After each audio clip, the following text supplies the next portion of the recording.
ஏர் fryer use பண்ணுறதுனால cancer வருமா? ஏர் fryer எப்படி வேலை செய்யுதுன்னு முதல்ல நம்ம பார்க்கணும். நம்ம சமைக்க வேண்டிய பொருளை இந்த ட்ரேயில் வச்சிடணும்.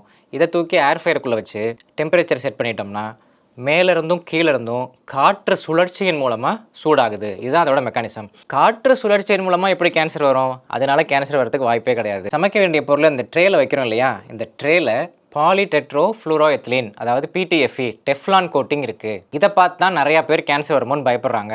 இந்த டெஃப்லான் 260 டிகிரி வரைக்கும் ஸ்டேபிளாக இருக்கும். 300 டிகிரிக்கு மேலே போனால் தான் கொஞ்சம் டீகம்போஸ் ஆக ஆரம்பிச்சிடும். 350 டிகிரிக்கு மேலே போச்சுன்னா வேப்பர்ஸாக உருக ஆரம்பிச்சிடும். ஆனால் ஏர் ஃப்ரையரோட மேக்ஸிமம் டெம்பரேச்சரே 200 டிகிரி தான். 200 டிகிரியில் நம்ம யூஸ் பண்ணும்போது இது ஸ்டேபிளாக தான் இருக்குது. ஏன்னா இது 260 வரைக்கும் ஸ்டேபிளாக இருக்கும். 60 டிகிரி நமக்கு வித்தியாசம் இருக்குது. ஸோ இது உருகிறதுக்கு வாய்ப்பே கிடையாது. அப்புறம் எல்லாரும் இதை யூஸ் பண்ணால் கேன்சர் வரும் பயப்படுறாங்க அப்படின்னா, 2015க்கு முன்னாடி வரைக்கும் வந்த ஏர் ஃப்ரையரில் இந்த பிடிஎஃப்இ கோட்டிங் கிடையாது. பிஎஃப்ஓஏ பாலிஃப்ளூரோ ஆக்டனோயிக் ஆசிட் அப்படிங்கிற கோட்டிங் இருந்துச்சு. அது 180 டிகிரிலேயே உருக ஆரம்பிச்சிடும். 200 டிகிரிக்கு மேலே போச்சுன்னா வேப்பர்ஸ் எமிட் பண்ண ஆரம்பிச்சிடும். அதை நம்ம யூஸ் பண்ணும்பொழுது ஹார்மோன் பிரச்சனைகள், கேன்சர் போன்ற பிரச்சனைகள் வரதுக்கு வாய்ப்பு இருக்குது. அதில் 2015லேயே அதை ஸ்டாப் பண்ணிவிட்டு இப்போ வர எல்லா ஏர் ஃப்ரையர்லையும் இந்த பிடிஎஃப்இ கோட்டிங் தான் இருக்குது. இது 260 டிகிரி வரைக்கும் ஸ்டேபிளாக இருக்கும்.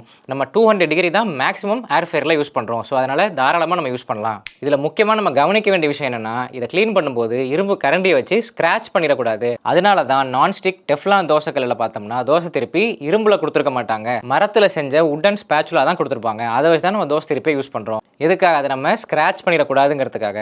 ஸோ டெஃப்லான் அந்த குறிப்பிட்ட டெம்பரேச்சருக்குள்ளே யூஸ் பண்ணோம்னா பிரச்சனை இல்லை. ஸ்க்ராட்ச் பண்ணால் தான் பிரச்சனை. ஸோ ஸ்க்ராட்ச் பண்ணாமல் சேஃப்டியாக நம்ம ஏர் ஃப்ரையர் யூஸ் பண்ணலாம். இப்போயும் ஒரு சில வில்லங்கம் வீராசாமியெல்லாம் கேட்பாங்க, 10 வருஷத்துக்கு முன்னாடி வந்தது கெடுதல்னு இப்போ சொல்கிறீங்களே, இது கெடுதல் இன்னொரு 10 வருஷம் கழிச்சு சொல்ல மாட்டீங்கன்னு என்ன நிச்சயம் அப்படின்னு கேட்பாங்க.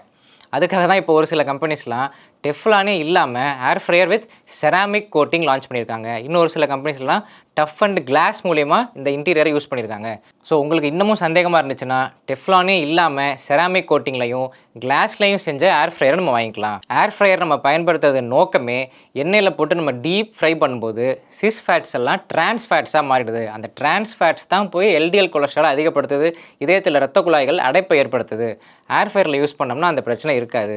நமக்கு பிடிச்சமான சிக்கன் டிக்காவோ, பன்னீர் 65ஓ, ஃப்ரெஞ்ச் ஃப்ரைஸோ தாராளமாக ஏர் ஃப்ரையரில் செஞ்சு நம்ம சாப்பிட்லாம். அறிவியல் தொழில்நுட்பத்தினுடைய வளர்ச்சியை நம்ம ஆக்கப்பூர்வமாக பயன்படுத்திக்கணும். பயந்துக்கிட்டு தேவையில்லாமல் இதை நம்ம பயன்படுத்தாமல் மிஸ் பண்ணிடக்கூடாது. அதுதான் இந்த வீடியோவோட நோக்கம்.